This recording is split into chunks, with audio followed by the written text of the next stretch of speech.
Bonjour à toutes et à tous. Aujourd'hui, pour changer un peu, je vous propose, plutôt qu'un article avec une dizaine de captures, j'allais dire monotone, mais bon, je vous propose donc une petite vidéo où je vais donc interagir en direct au fur et à mesure que je vais vous montrer ces captures.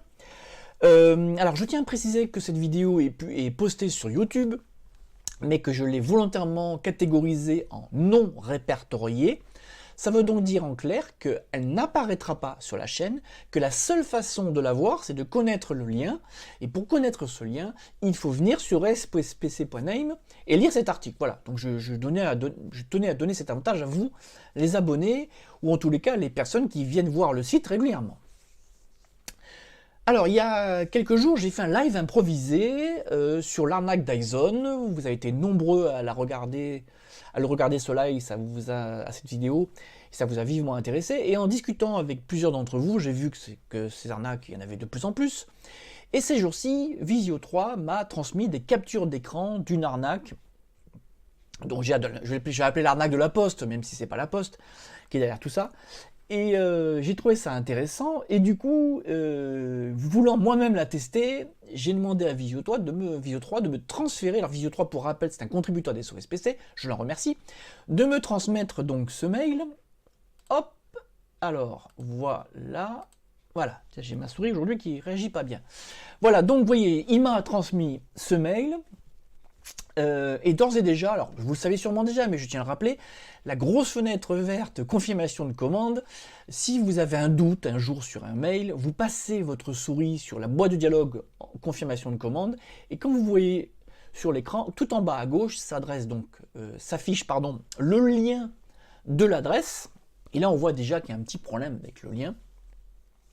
Et donc, ce que je me suis amusé à faire, c'est donc, je n'ai pas cliqué tout de suite, mais j'ai copié-collé ce lien pour voir un petit peu en détail, et donc intéressant, bon, le lien il est complètement à l'ouest, ça on s'en doute, mais ce qui est intéressant, enfin, si je puis dire, c'est qu'à la fin du lien, alors je l'ai masqué parce que c'était l'adresse perso de Visio 3, il y avait donc son adresse. Ça veut dire quoi? Que si vous cliquez sur la boîte de dialogue dans ce mail, mais que, j'allais dire, vous avez la sagesse de ne pas aller plus loin, que vous vous rendez compte que c'est pas net, c'est-à-dire que vous ne donnez ni nom, ni prénom, ni numéro de carte bleue, rien du tout, malgré tout, vous transmettez votre mail au site sur lequel vous allez arriver, et vous confirmez par-delà même que cette adresse, que non seulement le mail est valide, mais qu'en plus la boîte mail est manifestement régulièrement consultée. Donc déjà, il faut le savoir, si vous avez cliqué sur cette boîte de dialogue, même si vous n'avez pas été plus loin, il n'y a pas d'arnaque, tout est sauf, j'allais dire, vous n'aurez pas de prélèvement sur un compte bancaire ou autre, mais par contre, il faudra vous attendre à malheureusement beaucoup de spam dans les jours et les semaines à venir. Bon,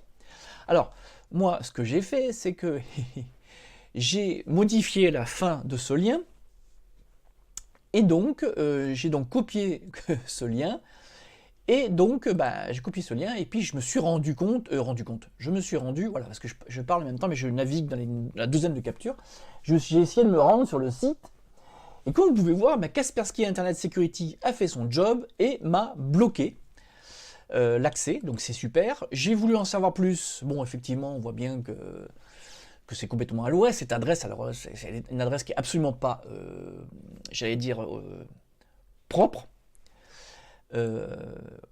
officielle. Mais ce que j'ai voulu faire, c'est comme d'habitude, j'ai voulu outrepasser la sécurité de Kaspersky en disant Kaspersky, non, moi je veux quand même y aller, voilà. Sauf que le problème, c'est que quand j'ai essayé d'y aller, alors j'ai commencé à voir, comme vous pouvez voir, une petite pop-up en haut, une boîte de dialogue en haut, mais vraiment, alors c'est très rare, mais là vraiment, Kaspersky, donc pour cette arnaque-là, vraiment, alors il aurait fallu vraiment que je coupe complètement, que je désactive Kaspersky, parce que j'ai tout essayé, Kaspersky n'a vraiment pas voulu me laisser accéder, et voilà. Et quand je suis allé voir dans le journal, il m'a bloqué des dizaines et des dizaines de requêtes, donc voilà, Kaspersky ne voulait vraiment pas que je me rende à cet endroit-là. Donc honnêtement, je le répète, tant qu'on ne rentre pas d'informations, je veux dire officielles, votre nom, prénom, adresse, carte, risque rien. Bon, mais bon, ce que j'ai fait, c'est qu'ayant sous la main de nombreuses captures que m'avait envoyé Visio 3, là je vous les présente sur l'écran. Lui, quand il a cliqué, il est arrivé là-dessus sur un, j'allais dire sur un chat. Alors il y a contrairement, enfin Pas contrairement, on voit bien que c'est un chat, il n'y a personne au bout du fil, c'est un chatbot, j'allais dire, c'est un robot qui vous répond. Bon alors moi je découvre avec vous cette conversation, j'y étais pas, c'est Visio 3 qui l'a mené, mais a priori c'est un robot, et à mon avis, quoi que vous répondiez, le processus continue, voilà, quoi que vous répondiez, vous arrivez, je pense, à un moment donné, à cette fenêtre qui vous dit, regardez la photo, ce colis, il est à vous, il est pour vous, mais alors qu'est-ce qu'ils disent? Voilà, ils demandent des informations complémentaires. Ben voilà, je vais vous montrer les captures, voilà, et après, hop, hop, voilà. Et à un moment donné, bien sûr, on vous demande donc de payer des frais. Alors vous avez vu, ils imitent un petit peu... le système de la Poste avec, vous voyez, les diverses étapes. Alors orange, rouge, alors peut-être qu'après c'est vert, je sais pas. Bon, bref, d'ailleurs c'est pas logique, ça devrait plutôt être rouge, puis orange, puis vert. Bon, bref, il y a plein d'incohérences. Et donc vous avez 2 petits euros à payer pour récupérer votre colis. Donc déjà, alors, je sais pas vous, mais avant d'aller voir tout ça, si je ne sais pas quel colis c'est, si je ne sais pas quel est l'expéditeur, déjà, je n'irai pas plus loin. Puis pourquoi je paierais 2 euros? Parce que si j'ai fait une commande, je suis censé avoir payé à la commande des frais de livraison éventuels. Enfin, bon, déjà, arrivé à cette étape, ça devrait quand même vous mettre la puce à l'oreille, mais bon. On va continuer notre balade. Et bien évidemment, il y a un moment donné, il faut rentrer le numéro de carte bleue. Bon, vous voyez bien que bon, il a rentré n'importe quoi pour voir. Et bon, c'est quand même fou, hein, quand même. Et que, je sais pas, moi je pense que déjà, je ne serais pas allé jusque-là. Mais bon, si des personnes vont jusque-là, voilà. Et donc, hop, et pour terminer, voilà. Et pour terminer, bah, vous voyez, tout comme l'arnaque Dyson, si on va plus loin, ce pseudo-colis, ce colis fantôme, bien évidemment, vous ne recevrez jamais de colis. Mais le plus important, et comme le montre bien la capture qui a été faite par Visio 3, il y a 47 euros de prélèvement. Alors je lis 47 jusqu'au 31 décembre 2022, tous les mois, 47 euros de prélèvement tous les mois. Bon, vous avez vu, ça fait une somme rondelette sur l'année. Ça fait donc 600 euros si je calcule bien à l'année. Bon voilà. Voilà, donc aujourd'hui j'ai voulu, pour changer, vous montrer comme ça un peu à la manière du live Dyson, sauf que je n'ai pas voulu faire un live en direct sans vous prévenir. Puis vous avez vu, je me suis un petit peu emmêlé les pinceaux avec donc les captures. Donc voilà, je vous ai présenté une douzaine de captures, c'est un processus, j'allais dire malheureusement standard.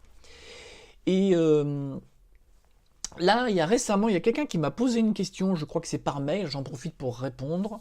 Alors je crois qu'il y a quelqu'un qui m'a posé une question, alors je suis désolé, j'ai beaucoup de mails, et qui me dit, oui, mais comment on peut faire pour que Kaspersky bloque telle arnaque, machin. Kaspersky bloque certaines arnaques. Dans le cas présent, c'est une arnaque qui est ancienne, manifestement, avec un lien qui perdure. Mais, ah oui, alors c'est quelqu'un, je suis désolé, hein, j'ai pas le prénom en tête, qui m'a écrit et qui m'a dit oui, c'est l'arnaque au support technique. Alors pourquoi Kaspersky ne la bloque pas? Pour une bonne et simple raison, c'est que l'arnaque au support technique, le lien change très fréquemment, donc il rechange, donc Kaspersky se met à jour au fur et à mesure, mais bon, les liens des fois changent quasiment tous les jours, donc bon, il y a un moment donné, c'est pour ça que la prudence est toujours de mise, faites bien attention où vous cliquez. Et puis surtout le bon sens, hein, toujours pareil. Le bon sens, c'est la meilleure arme.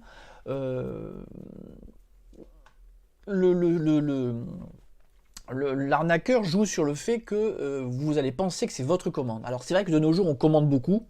Mais avant de cliquer, déjà, qu'est-ce que je fais comme commande récemment? Il y a un numéro de suivi qui est complètement à l'ouest. Donc avant de cliquer sur quoi que ce soit, on réfléchit, est-ce que j'ai des commandes en cours? Si j'ai des commandes en cours, je vais directement par moi-même sur les sites et je ne clique pas sur la boîte de dialogue si j'ai un doute. Voilà. Donc, j'espère que cette petite vidéo qui finalement dure une dizaine de minutes vous aura apporté quelques éléments supplémentaires.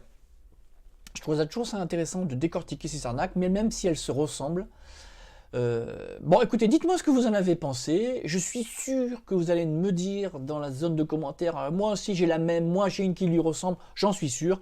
Mais comme je dis toujours, plus on est informé et plus on est armé, et moins on se fera avoir dans le futur. Voilà, bah écoutez, j'espère que cette petite vidéo, j'allais dire un petit peu improvisée, vous aura plu, et je vous dis à très bientôt.